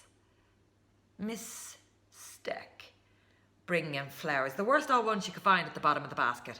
Anything at all to get into a man's bedroom, with her old maid's voice, trying to imagine he was dying on account of her, to never see thy face again. Though he looked more like a man with his beard a bit grown in the bed. Father was the same. Oh, besides, I hate bandaging and dosing. When he cut his toe with the razor, paring his corns, afraid he'd get blood poisoning. But if it was a thing I was sick, then we'd see what attention. Only, of course, the woman hides it not to give all the trouble they do. Yes. He came somewhere, I'm sure, by his appetite anyway. Love it's not, nor he'd be off his feet thinking of her. So either it was one of those night women, if it was down there he was really, and the hotel story he made up, a pack of lies to hide it, planning it. Hines kept me. Who did I think? Who did I meet? Ah, yes. I met, do you remember Menton? And who else? Let me see, that big babby face. I saw him, and he not long married, flirting with a young girl at Pool's Majorama, and turned my back on him when he slinked out looking quite conscious. What harm? But he had the impudence to make up to me one time. Well done to him. Mouth almighty, and his boiled eggs of all the big stupos I ever met. And that's called a solicitor. Only for I hate having a long wrangle in bed, or else, if it's not that, it's some little bitch or other he got in with somewhere, or he picked up on the sly. If they only knew him as well as I do. Yes. Because the day before yesterday, he was scribbling something, a letter, when I came into the front room to show him Dignam's death in the paper, as if something told me, and he covered it up with some blotting paper, pretending to be thinking about business. So very probably that was it to somebody who thinks she has a softie in him. Because all men get a bit like that at his age. Especially getting on to 40 he is now, so as to wheedle any money she can out of him. No fool like an old fool. And then the usual kissing my bottom was to hide it. Not that I care two straws now who he does it with or knew before that. As I don't have the two of them under my nose all the time like that slut, that Mary we had in Ontario Terrace, padding out her false bottom to excite him. Bad enough to get the smell of those painted women off him once or twice. I had a suspicion by getting him to come near me when I found the long hair on his coat without that one. When I went into the kitchen pretending he was drinking water. One woman is not enough for him. It was all his fault, of course, ruining servants, then proposing that she could eat at our table on Christmas Day, if you please. Ah, yes. I love flowers. I'd love to have the whole place swimming in roses. God of heaven, there's nothing like nature. The wild mountains, then the sea and the waves rushing, then the beautiful country with the fields of oats and wheat and all kinds of things, and the fine cattle going about that would do your heart good. To see rivers and lakes and flowers and all sorts of shapes and smells and colours, springing up even out of the ditches, primroses and violets, nature it is. As for them saying there's no God, I wouldn't give a snap of me 2 fingers for all their learning. Why don't they go and create something? I often asked them. Atheists, or whatever they call themselves. Go and wash the cobbles off themselves first, then they go howling for the priest, and they dying. And why? Because they're afraid of hell on account of their bad conscience. Ah, yes. I know them well. Who was the first person in the universe before there was anybody that made it all? Who? Ah. That they don't know, neither do I. So there you are. They might as well try to stop the sun from rising tomorrow. The sun shines for you, he said, the day we were lying among the rhododendrons on Hoath Head in the grey tweed suit and his straw hat.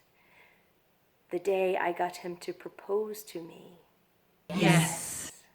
First I gave him a bit of seed cake out of my mouth. And it was a leap year like now. Yes. 16 years ago, my God, after that long kiss, I near lost my breath. Yes. He said I was a flower of the mountain, yes. Yes, so we are flowers, all a woman's body. Yes. That was the one true thing he said in his life. And the sun shines for you today. Yes. That's why I liked him. Because I saw he understood or felt what a woman is. And I knew I could always get round him. And I gave him all the pleasure I could, leading him on till he asked me to say yes. And all the queer little streets and the pink and blue and yellow houses and the rose gardens and the jessamine and geraniums and cactuses and Gibraltar. As a girl were, I was a flower of the mountain, yes. When I put the rose in my hair, like the Andalusian girls used, or shall I wear a red?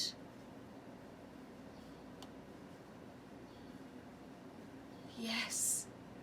And how he kissed me under the Moorish wall. And I thought as well as him as another. And then I asked him with my eyes to ask me again. Yes. And then he asked me, would I yes to say yes, my mountain flower? And first I put my arms around him, yes, and drew him down so he could feel my breasts, all perfume, yes. and his heart was going like mad. And yes, I said, yes, I will. Yes! Thank you for joining us for today's celebrations from New York City.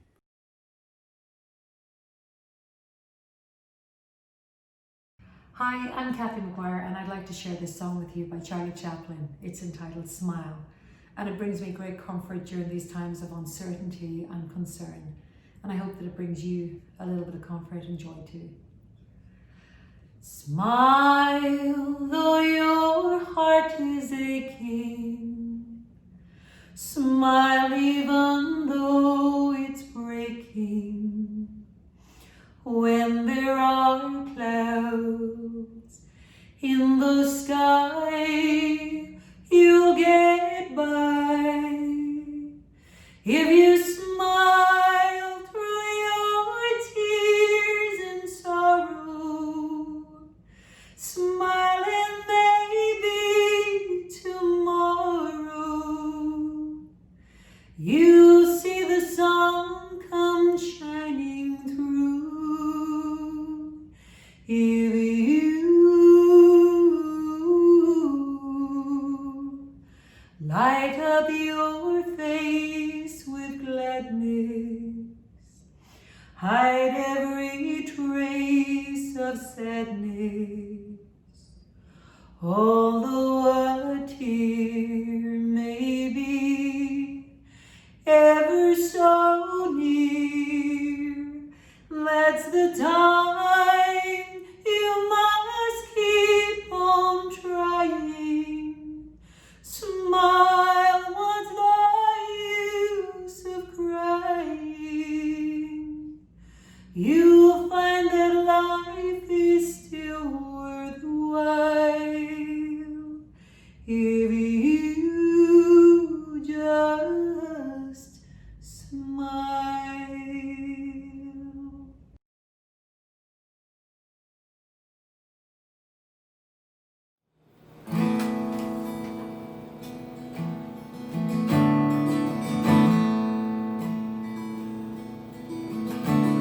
To tell the truth,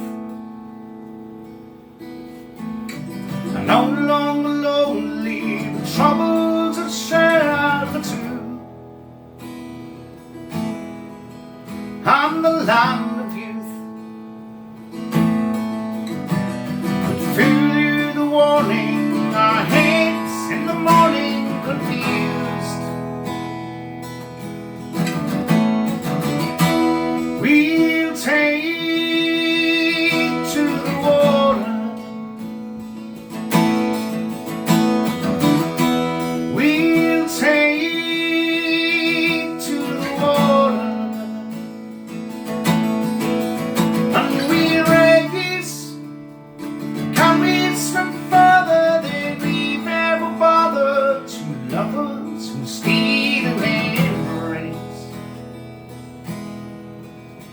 it's an empty page.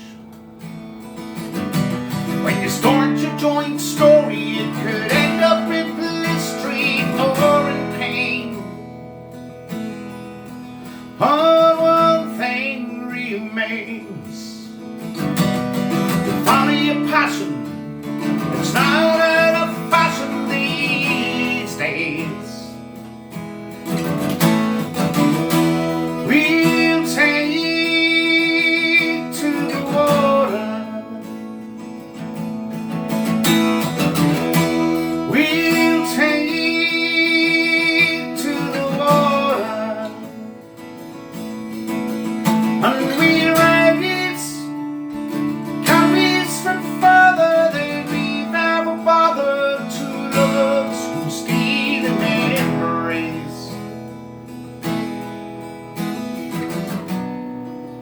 you can end another chapter in your book.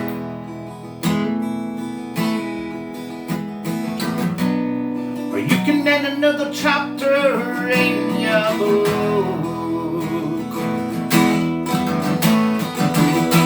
We'll take to the water.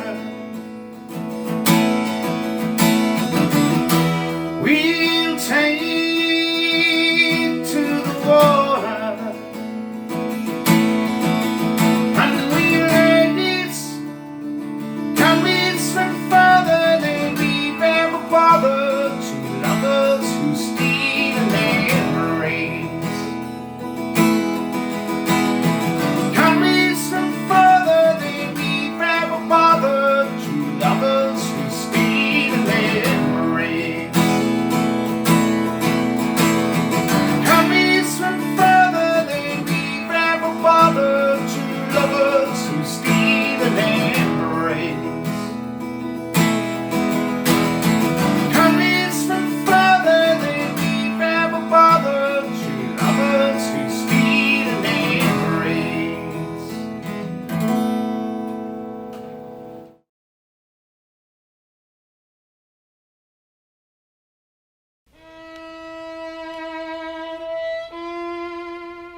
Thank you for joining us for today's celebrations.